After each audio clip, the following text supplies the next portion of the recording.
My dear friends, when you act, do you act out of fear? Or rather, do you react out of fear? Are you responding to something because you are afraid? And if this is so, then you may run a higher risk of not thinking things through and reacting hastily.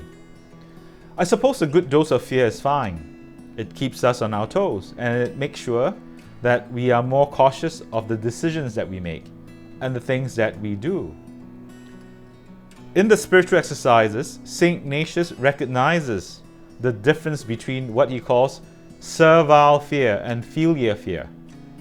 Simply put, servile fear is the fear of punishment, like how a servant would fear his master and the punishment he may receive because of something that he has done wrong. It is not founded on duty or honor, but the dread of pain. And filial fear is a fear of offending or disappointing someone else, especially a loved one. It may be considered an expression of love.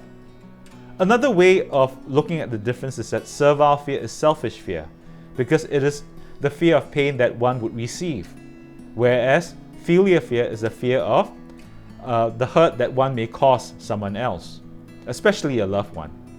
And today's reading leads us into a deeper reflection on the differences between servile and filial fear, and where we stand in relation to them.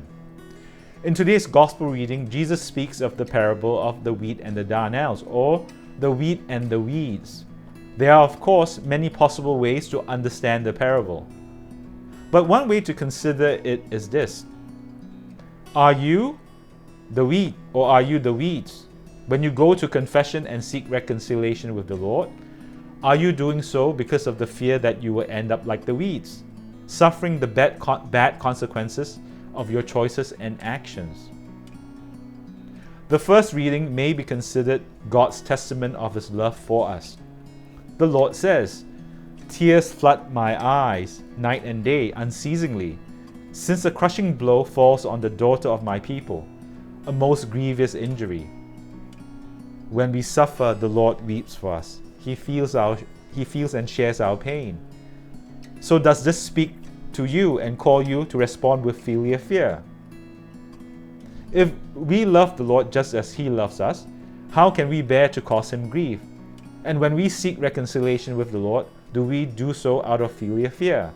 Think of the times that God has forgiven us and welcomed us back without any condition.